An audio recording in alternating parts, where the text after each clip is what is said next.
रायगडच्या महाड तालुक्यासह आसपासच्या परिसरामध्ये गेल्या 48 तासांपासून मुसळधार पाऊस कोसळतोय।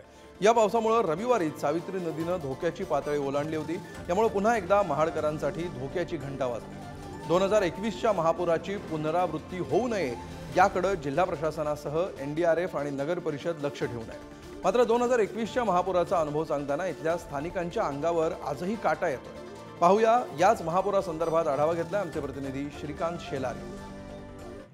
रायगडमधील महाड तालुक्यातील सावित्री नदीने काल 2 दिवस गेले रुद्र अवतार धारण केलेला आहे आणि मी ज्या ठिकाणी आहे त्या माझ्या मागे जे आहे ही सावित्री नदी आहे। याच नदीने काल रुद्र रूप धारण केल्याच्या नंतर संबंधित महापालिकेने धोक्याच्या पातळीचा इशारा अर्थातच घंटा वाजून लोकांना अथवा नागरिकांना जनजागृती राहण्याचे आदेश संबंधित प्रशासनाने दिलेला आहे। या ठिकाणी एनडीआरएफची टीम असेल, रायगड जिल्हा प्रशासक असेल किंवा पोलीस प्रशासक असेल, या ठिकाणी मोठ्या संख्येने दाखल झाले होते। एकंदरीत जर आपण पाहिला तर 22 जुलै 2021 हा महाडमधील काळा दिवस मानला जातो आणि याच नदीने रुद्र रूप धारण केल्यामुळे येथील असंख्य लोकांना आपला प्राण गमावावा लागला आणि त्यातील काही 3 वर्षाच्या जखमा जिवंत असताना तेथील काही लोकांना वाचवणारे आपल्यासोबत बातचीत करणार आहेत।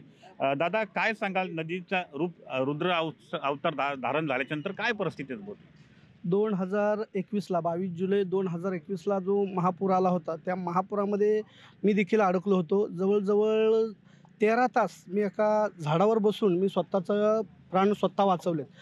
हे होते आपल्यासोबत ग्रामस्थ महाडमधील, त्यांनी 3 वर्षापूर्वी झालेल्या घटनांना आज जिवंत उजाला दिलेला आहे आणि 22 जुलै हा दिवस महाडकरांसाठी एकंदरीत काळा दिवस मानला जातो आणि काल या सावित्री नदीने रुद्र रूप धारण केल्याच्यानंतर संबंधित प्रशासनाने घंटा वाजवून ग्रामस्थांना एक धोक्याची पातळी नदी ओलांडत आहे असा इशारा सुद्धा देण्यात आलेला आहे।